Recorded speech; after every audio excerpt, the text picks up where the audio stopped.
I want to start something completely brand new, b'siyata d'shmaya, something very, very exciting, something that I'm very, very excited about. And I want to introduce it right over here, Rabbi Sai. Here you are, you heard it here first, okay? This is something that I believe, many shurim start, this could change your life. I really believe this can. And the truth of the matter is I've been trying to work on this myself, because I figured to myself, how can I give a share on something which I myself am not working on? So I started working on this myself. Some of you know this already. And I found, Baruch Hashem, it has changed already a little bit of my life, and I want it to continue, and I want to share it with everyone as well. It's a very simple idea. It's a very big yesod, but something very simple, something that we all know, but something that not necessarily we practice as much as we should. And that is in 2 words, Hashgacha Peratis. What do I mean? Where does this come from? So I was looking a little bit into the sugya of Hashgacha Peratis, obviously coming on emunah and bitachon and everything else. I always wondered that throughout the generations, they never taught emunah. Do you know what I mean? Like, there was no such thing as the Cheder in Poland, or even hundreds of years ago, where they sat down and Rabbi Sai, today's share is about emunah. They never did it. They never taught emunah. Emunah wasn't a subject that they taught or something like that. It's almost like you have to teach someone how to breathe. Is that what you have to do? You have to teach someone how to eat? No. These are the basics of life. Without this, you cannot live. Hashgacha Peratis, emunah, is something that we cannot live without. We may think we can, but we really cannot. Our lives become very different lives if we live lives of emunah, of believing in Hashem, of trusting in Hashem. Changes a person's whole life. I've spoken about this many times in the sugya of bitachon, but I want to take on a very different part than I've ever done. I don't think I've ever given a series on Hashgacha Peratis. I want to start right now by going through what is Hashgacha Peratis, why is it beneficial for us, and Be'ez Hashem, what I want to do is I want to open up to the floor for the Olam to give me some Hashgacha Peratis stories and start working in their lives and seeing the Hashgacha Peratis in their lives. It's unbelievable. I've done it with my own family. With my kids at the Shabbos table, we did this, and it's amazing. All of a sudden, Daddy, I've got a Hashgacha Peratis story. Something that you never even thought about before, all of a sudden. I'm going to open up to the Torah Anytime listeners as well, and all those people that are listening on my app, or Spotify, or whatever, every one of them, if you have Hashgacha Peratis story, send it in. office@beisdavid.com. office@beisdavid.com. Okay, and you as well. We want to hear from you. We're going to be mentioning the stories in Share. Those stories that make it into Share will get something. I don't know what, but we'll figure it out. Now, as I mentioned, Hashgacha Peratis isn't something that was taught as a subject in many of the schools. And the reason for that is because emunah's identity. It's who we are. It's who we breathe. It's not something that really has to be taught. You can't acquire it through a classroom educational project. It's not how it works. You can't do that. Now, nowadays, you read this Adoris, we have to discuss emunah, we have to talk about emunah, we have to machazik in emunah. Right, as the Chofetz Chaim mentioned, we've spoken about this many times, the Chofetz Chaim says that right before Mashiach, the Rebbeinu Shalom Kaviyachol, there's like a rope, and the rope is swinging. Who's going to hang on to that rope right before Mashiach comes? Right, it's times that are trying times, difficult times. A person has to always hang on to the rope, and it's hard, it's difficult. So the more a person works on this, the more he can change his life, and his whole perspective of emunah can totally change, just because of this. Michael Yehuda Lefkovich Zatzal writes, how do you get chizuk in emunah? Many people ask, how do we get chizuk in emunah? So many people want emunah. So many people want to love Hashem, know Hashem, trust Hashem, believe in Hashem, all of these things. How do you do it? So Michael Yehuda Lefkovich Zatzal writes that chizuk in emunah is achieved indirectly. And he says the biggest example that he knows is if a person learns Chumash and Ramban, learning the Hashgacha Peratis by Yitzias Mitzrayim.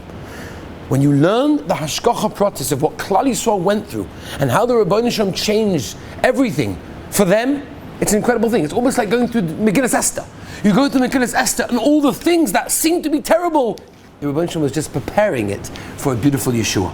And so many times in our own lives, we don't even notice. It could be small things, it could be big things. It doesn't necessarily have to be one of those huge blowout stories, make it through Torah Anytime, goes viral around the world. It could be a simple story.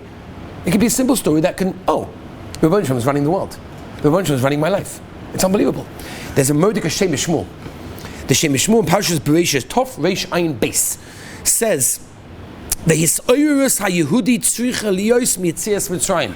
Says the Shem Shmuel that the Ika Hisoyrus, that a person can be mamish misoyra. He can be enlightened. He can be so much, he can be machazik from Yetzias Mitzrayim. Why? What's Yetzias Mitzrayim? That the Rebbeinu Shalom did all the nissim for us. Everything that happened. Yosef went down to Mitzrayim as a preparation. Everything that happened was Hashgacha Peratis. And that's what it is. He also writes, Reb Michael Yehuda Lefkowitz writes, that when a person studies Sifrei Musa and contemplating and observing the Hashgacha Peratis in every part of creation, of Hashem's control of the world, that is also something that does incredible benefit for a person. Ramat Solomon Shlita writes and the following. He says that the best way to convey emunah to our children, which is also important, not only do we want to give emunah to ourselves, but all of you Be'ez Hashem are going to get married, going to have kids, right? You want your children to have tremendous emunah. You want your children to love Hashem, to know Hashem, to trust in Hashem. How do you do it? What are you going to do? What are you going to do to make sure that your children have emunah? Said Ramat Shlita, very simple. Talk about Hashgacha Peratis. Avas Hashem, Yireh Shamayim, Hashgacha Peratis. The more you mention Hashgacha Peratis, and by the way, this is clear, and people have told me this as well, that if the more you think about it, the more you'll notice Hashgacha Peratis in your life, and that will lead to more emunah. So what we're doing here today, and Be'ez Hashem, maybe every Sunday, or if we get a lot of stories in, maybe every Sunday and Thursday, we'll talk about Hashgacha Peratis that comes in. You guys, I want you guys to give me Hashgacha Peratis stories that come in your life. And maybe guys will send it in to Torah anytime, or send me an email, and we'll mention it in the shir. Because you know why? The more we do this, the more we'll train ourselves to look for Hashem's hand in our lives. Reb Chatzkel Levenstein, one time gave over his young daughters, and he offered them incentives to write Hashgacha Peratis in a notebook. And he timed it, that was the way for a person to get more chizuk in emunah, and it's an incredible idea. In fact, Reuven Feinstein Shlita writes that somebody came over to him once and says, I have sfeikus in emunah, what should I do? So he said, what you need to do is, anything that happens to you outside the regular Seder HaDvorim, write it down. And the person came to him after a few weeks and said, wow, all the sfeikus, everything I thought, it's all gone. Because I started to notice the Rebbeinu Shalom in my life. When you notice the Rebbeinu Shalom in your life, everything changes. They bring down that there was a couple, already in Mir in Poland, that they were going to America. And they came to one of the Gedolim, who I forgot right now, and they asked them, what should we do? We're going to America. It's not going to be the same. The spirituality, the chizuk, the Yiddishkeit, what are we going to do to keep it up? How do we keep our Yiddishkeit strong? And he said, very simple. Write down Hashgacha Peratis. When you write this down, that will keep your emunah. And that's an incredible idea. And that's what we're seeing. I'm showing you again and again from various ideas and various things that you see that when a person writes these things down, when a person notices, it could change his life, it could change his emunah, it could change everything. In Parashas Kedoshim, the pasuk says, Ish imoy ve'oviv tiro. Person should fear his parents, his mother and his father. The Gemara in Kiddushin Daf Lamed Aleph tells us, Eize moira. What does it mean, moira? How do you fear your parents? That big shayla, we've spoken about kibbut avayim before, but how lemaisa does a person have fear? And the Gemara says, Eize moira lo yamoid bimkoimoy. Don't stand in their place. Rabbi said it was the most incredible Sfas Emes. The Sfas Emes over there writes, incredible thing. He says there are people that go around the world thinking that they're the manhigei olam, they run the world. They're the ones that make all the decisions. They're the ones that make everything happen. Says the Sfas Emes, al zeh omre Torah es Hashem alekecha tira. You should fear HaKadosh Baruch Hu. That just like of your own father, in a physical way, you don't stand in his place, don't stand in the Rebbeinu Shalom's place. Understand that the Rebbeinu Shalom is running the world. Everything that happens to us is Hashgacha Peratis. Everything that happens to us is because the Rebbeinu Shalom wants it to happen. And we have to realize that. And let me just end with one last Gavaldige Maisa, which I might have said before, but it's such a beautiful one. We cannot not talk about Hashgacha Peratis and not say this Maisa. The Heilige brothers Reb Meilech from Lezhensk and the Rebbe Reb Zisha were in an inn.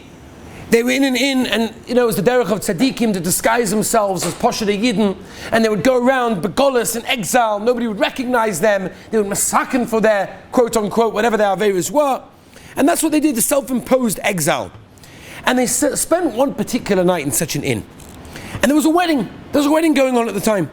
Now the two brothers were amongst the poor people that were as guests over there, and they were gathered to partake of some of the food, which was the minhag in those days that all the poor people came to the weddings and used to partake of some of the food.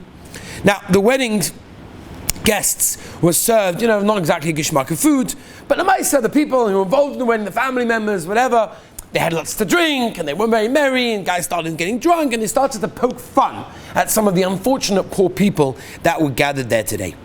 Now, after each round of dancing, what they did is they took one of these poor people, and they threw him to the ground, and they started beating him, and everybody started laughing and cheering, and that's what happened over there. Now, since the Rebbe Reb Zisha was sitting nearest to the crowd, he was honored at one point for this abuse. They took the Rebbe Reb Zisha, they slapped him in the middle, they threw him in the middle of the pile, they started beating him. And they started beating him. His brother, Reb Melech, was sitting in a different corner. He was left alone. And he couldn't bear it. He couldn't bear to see his suffering of his brother. Now, the truth of the matter is, Reb Melech said that he was very, very jealous of the suffering of his brother, because it was a tremendous chust. He was doing kapara for his averis. See, he decided, I also want to get an opportunity. So what he did was, he waited till Reb Zusha sat down, and he took his place. He said, could you do me a favor, my dear brother Reb Zusha? Could you switch places with me? Because you're right near the front, I'm all the way in the back. I want to get chosen. So you go take my place in the corner, I'll take your place over here, and they always get from the middle, from right behind, the people in the middle. Mustafa, they'll take me next. I also want to have a chance for Kabbalah Savonis. So Reb Zusha said, sure, no problem. So he goes to the corner, and they look around for their next victim, and instead of doing what they normally do, get the guy right near the crowd, let's go to the guy in the corner, right over there. And they take Reb Zusha, who was in Reb Melech's place, who specifically went over there because he didn't want to get beaten again, and they swept him out and they put him over there. And Reb Melech said after that, and Reb Zusha said to his brother also, you see, my brother, whoever's destined to be struck will be struck, doesn't make a difference. It's such a yesod in our lives. So many times we think, if I would have done this, this would have happened. If I would have done that, that wouldn't have happened. It doesn't work that way. The Rebbe Shalom runs the world. The Rebbe Shalom knows exactly how he runs the world. Everything that happens in our lives is because of Hashgacha Peratis. The Heilige Baal Shem Tov once time was sitting with his Talmidim, and he saw a leaf floating down and going onto a blade of grass. And he said, that's by Hashgacha Peratis, that leaf needed to go on that blade of grass. Now you think, seriously? Yeah, because when you're in such a level, when you notice the Rebbe Shalom running your life, everything changes. Rabbi said, we're going to start now, Be'ez Hashem in Yeshiva, a special initiative. Anybody that has Hashgacha Peratis story, big or small, let me know, write it on a piece of paper, send me an email, whatever it is, let me know about it. I want to mention it in the next year of Hashgacha Peratis. I have my own stories that I want to give as well to the Olam. My daughter has a story that she'd like to give to the Olam as well, which I'm going to mention as well. These are things that the more we train ourselves into it, the more we change our lives. Anybody that wants to write in, office@beisdavid.com. Have a wonderful and successful day.